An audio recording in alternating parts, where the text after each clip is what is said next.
Hello everyone, this is Micah. Uh, this is my first real content video on my YouTube channel, and it couldn't have coincided with a more commentary-worthy event last night.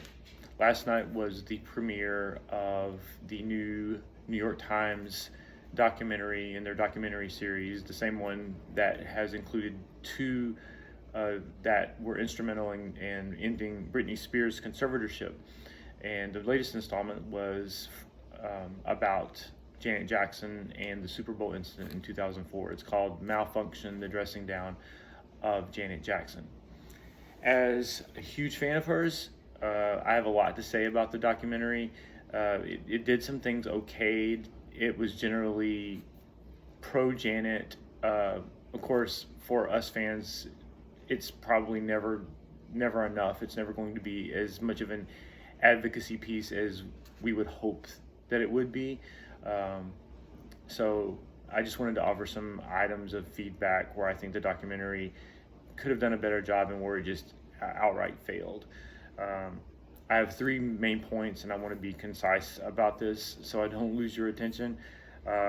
I think there were three main problems that I saw. There was the overall tone and editorial judgment of the documentary, which I thought was off in places, not what I wanted to see personally. Secondly, when it came to the central question of what actually happened, what was the motivation, who made what decision, the documentary it outright blinks on that issue. It does not draw its own conclusion.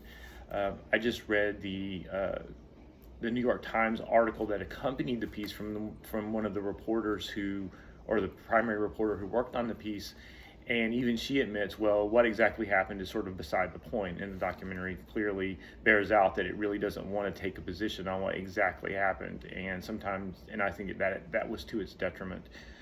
The third point is that there are aspects of Janet as a person and as an artist that are not properly brought forward in the documentary as context for what happened in the Super Bowl. And I think that's where I can really add some value as a lifelong observer and fan of her music and observer of her, admittedly from afar, but definitely I saw some holes there that I feel needed to be filled in. First, when it came to the editorial judgment of the piece, I think those of us who were looking for her to be completely absolved by the documentary were disappointed, because Britney Spears was certainly treated more favorably in her documentary. Granted, these are two different situations. I think the New York Times understood the immediacy that was needed for advocacy in Britney Spears' situation. She was still actively under the conservatorship when those documentaries were produced. So there was a little bit of urgency there to sort of get the message out and not equivocate too much about it. The Janet Jackson incident was a different story, and perhaps there was genuinely more controversy, more possible culpability on her part, or that's how the people who produced, directed, reported the story see the Janet story, just objectively speaking.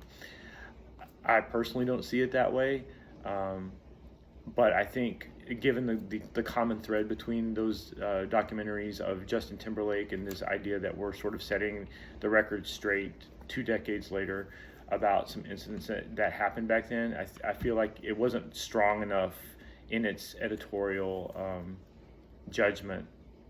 If the idea here was to exonerate Janet, my cat is attempting to dismantle my makeshift camera stand. If the idea was to provide an exoneration of Janet in the same way that they did Britney, they failed because they equivocated too much. They didn't stress the things that they could have stressed, and I'll get into that more later. There was a lot of equivocation. There was a lot of false equivalencies, and there was a whole lot of airtime given to people that I feel already had their airtime back at the time the incident happened. There's extensive interviews with Senator Brownback from Kansas, who to me should get 30 seconds tops in a documentary like this. That's just to me, that was just a platform for the right-wing conservative groups to reinforce their narrative of the decline of morals, which you could capture through news clips. When you're making a documentary, more interview time, more camera time implies more legitimacy, and I don't think that they earned that camera time in relationship to this incident, especially if the idea here was to restate or to as a corrective to what happened at the time. So for me, they spent too much time on the other side of the debate, giving credence to what was really an uproar over basically nothing. And I will get a little bit into that later as well. And there was a lot of naivete displayed on the part of the reporters in the show. Basically, they have a bunch of media executives shrugging their shoulders and saying, Janet wasn't blacklisted. It wasn't as simple as that. And everyone was free to add her or delete her from playlist as necessary. And there's this air of acceptance about this on the part of the documentary. There's no rebuttal to anything, or no pushback on anything that anyone says in the documentary to indicate that maybe what they're saying isn't true, or there's a possibility it could not be true. Of course, media executives aren't going to admit to purposely blacklisting an artist. That's unwise for so many reasons. But you don't ask the fox if he went in the hen house, and taking these executives at their words when they said she wasn't blacklisted is lazy journalism to me. And I think that they let that go too easily. There's numerous instances where the documentary could have asked some tough questions, but there's no real narrator to the documentary, so everyone is just allowed to freeform and say whatever they want to. And this is on both sides of the debate, but there's not a lot of critical consideration. The way that the clips are framed, some people are allowed to say things that are just outright untrue or very, very misleading, and we as the viewer are supposed to parse out what things are reasonable and what aren't. And if you're trying to make a point as a documentary, to me that's a failing on your part if you're not going to lead the viewer to a conclusion which they might need a little help getting to. As a really pedestrian example, there's a clip of one lady being very demonstratively upset at Janet. She appeared to be a lobbyist or a child advocate or whatever, however she labeled herself, who was so upset that Janet had done this horrible thing at the Super Bowl. And she was screaming something about, she called herself a nasty girl. And there's no footage anywhere in existence of Janet ever saying that. She obviously conflated Janet with Vanity 6. So, it's just people making up stuff. That's that. And when you can do that with impunity and have it broadcast in a documentary like this, and there's no sort of framing of that within the documentary, then it gives a little extra credence to the argument that maybe Janet did something wrong. She upset all these people, and she helped ignite these culture wars, and it sort of puts her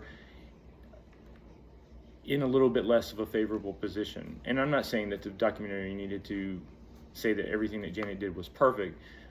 They could have just done more to talk about how the other people's positions might have been misrepresented, or they may have misrepresented themselves, or there's other factors that, and then I get it. It was an hour and a half documentary, and just a little over an hour without commercials. So you have to leave some stuff on the cutting room floor.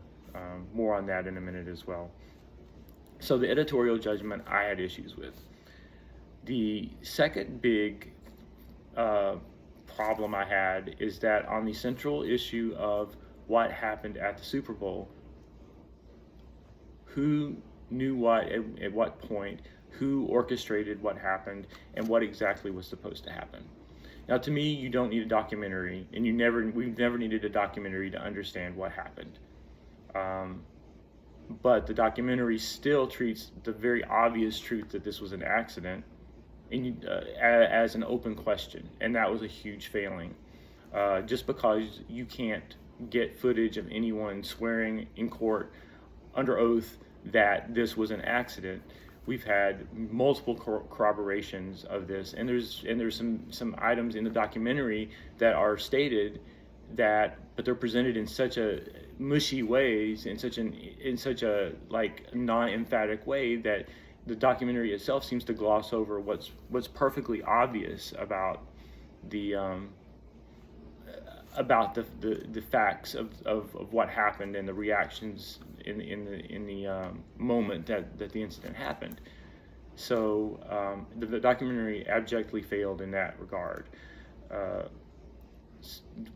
One of the New York Times reporters, who was obviously a Janet advocate, and made a lot of very bold statements about the way that Black women and Black female performers are treated by society and in the industry, in the recording industry, suddenly became very equivocal about this, or that she was quoted being very equivocal about this. And to me, I don't know if it was the editing of the clip or what it was, but what she spent the rest of the time making very bold statements. But when it came to this, they cut to her saying, was it an accident? Did it happen on purpose? And then she followed it up by saying, well, it just didn't seem right. It just didn't seem like an accident. The way that Janet looked down suddenly when the reveal occurred, she was saying, and she was making the point that it really didn't seem like it could have been planned the way it happened, but it's said in such a sing-songy, equivocal kind of way, like, almost like she's saying, oh, it's just my opinion. There's another one of the producers, I believe, is quoted in an interview. Well, there's an interview. There's the interview footage from the actual documentary where she says that the person that she talked to on the field said that she wrapped Janet in a blanket and Janet was crying.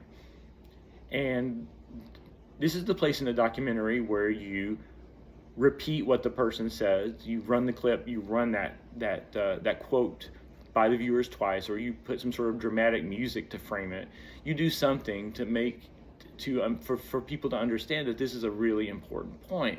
We have firsthand evidence that Janet was crying after the incident. So who reacts to a purposeful stunt like that by breaking down in tears after it happens? Instant regret? I don't know. That doesn't, there's to me that you don't need a documentary we've never needed a documentary to document that this was an accident. It was an accident. The level of reveal was an accident. And still to this day, every reference to the events uses a second or third hand reference. Well, reports say, or the publicist says, or everyone equivocates about it. But just look at the photo stills from the Super Bowl. Look at the look of abject mortification on Janet's face. There's no documentary needed to understand that Janet didn't mean for that to happen. It's completely obvious from the footage. So for the documentary to still waffle on that point, on that one central point, and it's supposed to be a documentary, I mean, what are you really, basically all it does as far as that is passes along the same equivocation that happened at the time of the event. when it was painfully obvious that Janet was very upset about what happened and didn't mean for it to happen. End of story. So finally, and this is the part where I really think that my personal knowledge and experience as a lifelong Janet fan comes to bear.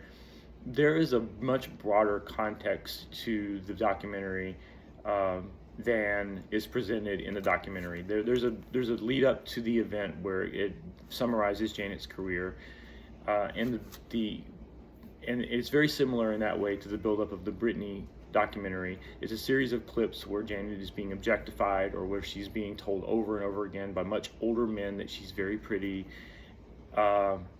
and documentary footage of her describing in interviews how she was asked to alter her appearance when she was a child on Good Times.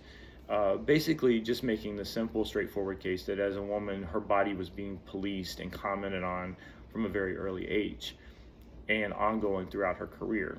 And that's really good background to have for the Super Bowl incident, because it just, of course, skyrocketed and escalated after that point. So the documentary does a good job of providing that context. But what it doesn't consider are two other aspects of Janet's background. And number one is her family, and number two is the way that she was regarded as a musical artist. And the third thing is her personal character and the way it was displayed in other interviews and other interactions with the media. So I'm going to tackle that last point first. I think it would have been very demonstrative for the documentary to go back and do a montage of Janet's other media appearances and interviews. There was one David Letterman interview in particular that I recall. Don't believe it was the one shown on the documentary, which was about Dave being creepy and asking her over and over again about the Super Bowl incident, and she doesn't want to talk about it. But there's another clip where Janet leans over and asks Dave if a certain mild curse word is allowed on his television show, and he gives her the go-ahead, and she goes ahead and says it. I mean, she actually says it when she's asking permission to use it, but the point is, over and over again in interviews, she's highly conscious of the context of the setting. She's always she's hyper aware of playing by the rules and making sure she's not doing anything that's inappropriate for the situation. It's in her character. It's always been in her character. It's a guardedness which many people have sort of made light of or have seen as a character flaw on her part. But she, as part of the Jackson family, was heavily trained about how to interact with the media, and she knows that certain things you do and certain things you don't do. And what happened at the Super Bowl falls firmly way over to the left, my left, of what is considered acceptable. Janet has never been that type of person. So no one really comes out and says that in the documentary. And I think it's worth saying, and it's worth showing through her other interactions with the media, that this was completely out of character for her. I mean, that fact needs to be stated. What happened at the Super Bowl was completely out of character and totally inconsistent with every other media appearance and performance that she's given for the past 40 years. So that matters. The other context, as I mentioned, being a part of the Jackson family, she's been subject to cruel and goofy scrutiny, to be honest, or to be candid about it. The Jackson family has had lots of rumors about its mental stability, about its supposed obsession with cosmetic surgery, and so on and so forth. And Janet has had to navigate that her entire career as well. And in the documentary, one of the voices that I was very happy to hear, and one of the faces I was very happy to see, was Teray, who was actually briefly a classmate of mine at Emory back in the 90s, right before he went off to go work for Rolling Stone. Not a year earlier, I was proofreading his columns for the school newspaper. And so when I saw his review of the Janet album in Rolling Stone in '93, I was overjoyed. It was just a wonderful thing, and I was very, happy for him. And on top of that, he really got the album from the outset. You look at his review of the album from 1993, and he perfectly encapsulated what the album was in the progression of in Janet's artistic progression, and he nailed it right off the bat. So he was very insightful, and I don't know which part of his interview may have ended up on the cutting room floor for this documentary, but if anybody could have provided these other bits of background, it would have been him in this documentary. But unfortunately, most of the commentary regarding her career and her artistry was predictably shallow. For a fan who knows her inside and out, there's certain tropes that people rely on when they talk about Janet, and they're, some of them are true and some of them are highly oversimplified. But I say all that to say that while Touré gave a wonderful review of the album, and I don't just mean it was a positive review for Janet, it was a really well thought out, and the tone was very much in keeping with what we now understand the album to have been as a stepping stone for Janet in her artistic development. But across town, figuratively speaking, at Entertainment Weekly, the critic David Brown, and I'm saying his name deliberately so you can go look this up, it's still posted online. He posted a review that was unconscionable, quite frankly, of the same album, and couldn't have been more different. And it involved personal insults and things that would have been more fitting for Perez Hilton, who of course wasn't around at that time. But it was basically gossip column trashing of Janet in the context of I can't even I'm at a loss for words. Allegedly trying to review her album. There was one particularly vicious passage where he makes fun of her for mentioning body parts in songs that were more sensual in nature, and he says, but he basically gives her a pass. He says because she's probably, and I'm quoting here, unaccustomed to seeing authentic body parts. That is a clear and vicious dig on her family's plastic surgery rumors, and completely out of place in the context of the review. The entire review is still online. I can post it in the comments. I don't know why EW hasn't taken it down or annotated it at this point. It's a completely inappropriate review. But it does two things. It, number one, links the objectification of Janet and the fetishization of Janet as one of the Jackson curiosities, and it also links that to concepts about her body and her relationship to body-oriented sensual things, and it trashes her whole idea of discovering her sexuality and makes it seem both dirty and laughable at the same time. And it also attacks her artistic merit. And this was one review, but it is emblematic of what a lot of reviews were doing at the time to Janet.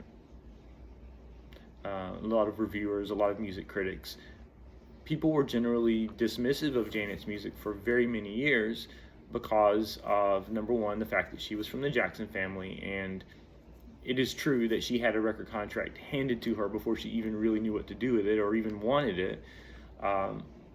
but because of her connections, because of the fact that she was beautiful, because of the fact that she was obviously a talented performer and a good dancer, that all of those things eclipsed the idea that she could be a genuine musical artist with something to contribute from a musical standpoint. And all of that is really good context that is missing from the documentary, because it really enabled the pile-on that happened. If Janet had been more highly regarded artistically, she arguably would have encountered less fallout from the Super Bowl incident. When the perception is that you're just a teeny bop or insequential lightweight pop artist, and you do something like that, it's obviously a stunt. It can never be artistic. Or if you are simply a pop performer, then there's this idea that you're less morally grounded than someone who's really into their art and obviously more attuned to the concepts of right and wrong. So I think there was just a general write-off of Janet as a legitimate artist and as a person even. Like, I can't imagine David Brown writing that review thinking, oh, well, Janet's a sweet person, but I'm going to write this vicious review about her anyway. I think there was a certain level of personal dismissal, and that ties back to the whole sexism, misogyny, racism, all these factors that are contributing to how nasty, not to co-opt one of Janet's own song titles, she was treated for many years. This didn't just start with the Super Bowl. The Super Bowl was a gotcha moment where all these things that had been building, all this imprisonment that had been building against her in the media from people who didn't really understand or know her, came to a head. So those are my issues. I hope I didn't ramble on too much. I think that I recall the Super Bowl incident very clearly, of course, as a fan. I was working that night back in February of 2004. I worked at a restaurant at the Atlanta airport, and there was a small TV in the break room, which was really more like a closet downstairs at the restaurant. And so I asked to take a break during the to watch the Super Bowl halftime show on the small TV in the break room. So I basically was in there watching by myself, and so I saw what happened. I thought, oh wow, that's terrible, that's unfortunate, but I don't know. It was shocking in its own way, but just me watching it by myself, I thought, oh well, they'll understand that was an accident, and it'll, but then it just started, of course, as the documentary relates, and for those people who weren't paying attention at the time or who were too young, it really blew up and became this thing that none of us who really knew Janet as an artist and what she had shown of herself, no pun intended, prior to the Super Bowl, for the 2 to 3 decades that she had been on TV and involved in music. We all knew better. We all knew that wasn't planned. It was an accident. It was a very unfortunate accident, and but I had basically shrugged it off. I went to bed completely okay that night, but obviously others weren't quite so okay with it. And I guess the last thing to sort of shore up my bona fides on this is that I did want to share, for those of you who want to sort of see the degree of my fandom and my interest in Janet Jackson. Behind me here, I have a little display case of Janet memorabilia. I'm not going to curate the whole thing. I will say that on top of the cabinet there, we have a keyboard which I bought at the auction this past May. This was a keyboard that was played, or actually a controller, not a piano keyboard, but a controller that was played during the Velvet Rope tour. And I also have a pair of shoes here that Janet wore in the Call on Me video with Nelly back in 2006. So, and there's various other things, obviously, that I've collected over the years, and all of her music. And so I know my Janet.